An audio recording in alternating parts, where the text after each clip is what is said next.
guys! So, ito, meron tayong dumating na parcel. Ayan. Oops.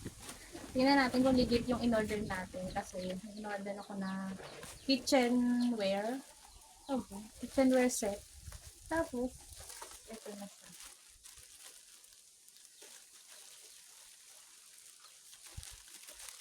₱49 lang kasi. Ay, scam tayo guys. Okay,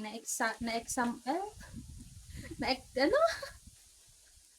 Wala tuloy. Ano tawag doon? Scam tayo. Na-scam tayo for today's video.